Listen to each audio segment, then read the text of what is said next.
asxaabay waxaa la yaabay dad bay isu furi jireen oo dadna way isqabi jireen oo marka isfuranta si toos ah maaragtay u kala dhamaadaan. waxaa meeshan fariin ugu dirayaa oo weliba fariin adag ugu dirayaa si xoolnimo ninkaas u sameeyey. Cato shalay ayaa wuxuu subiyay lahay gabadhii marka dhamaadeen oo weli ayada ka dhamaala ayaa ku dilayaa dhibaata ku geysanaya ilmaha ka dilaya ku haya. bal ila dhegeysa muuqaalkan maslaxo sida u camaleyso bulshada Soomaaliyeedna u dacwoolis ninkaas cato shalay. maalin walba sasle ugu meereyso guriga hooyaday aniga xaafadda hooyo mar horaan ka soo tagay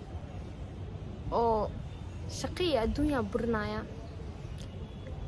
kala adima xishoonaysid miya xishoodka intuu ka aaday hadda mid digniina ku siinaya maanta waa tagtay shal waa tagtay ugu digniintan ku siinaya waxay tahay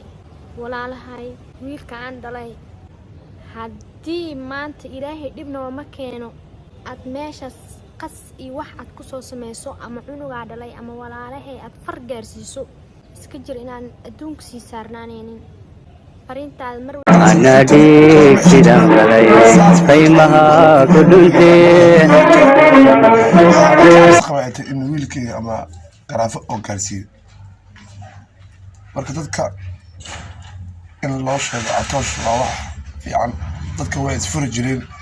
maaragtay si wanaagna kula tagi jireen oo marka haddeer in gabadhii 4 bilood ka hor kala tagay inaa haddeer maanta ku dul meersato u bootaysa ama dilayaa waxaa ku soo bariyaa waa ficil aad iyo aad u xun waay bal loo wada muuqaalka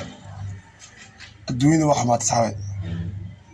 way isoo gaartay mar labaad way isoo gaartay kaliya aniga kuma soo wacaayo waxaa u tagtiin kuma dhahayo waan la isfur jiro waan la isqabi jiro hadii la kala tagan nabada lagu kala dhamaan jiray waa sax macnaheedu waa la isfur jiro waa la isqabi jiray dad kala tagana hadda anaga labadeena u bilaabmayno laakiin mid ma ii sheegi kartaa Atosho gabadhaan macnaha macdan ayay kaala maqnay Atosho mise xoolnimadaada aqal 6 saac ayaa la tashanaysaa labada muuqaalka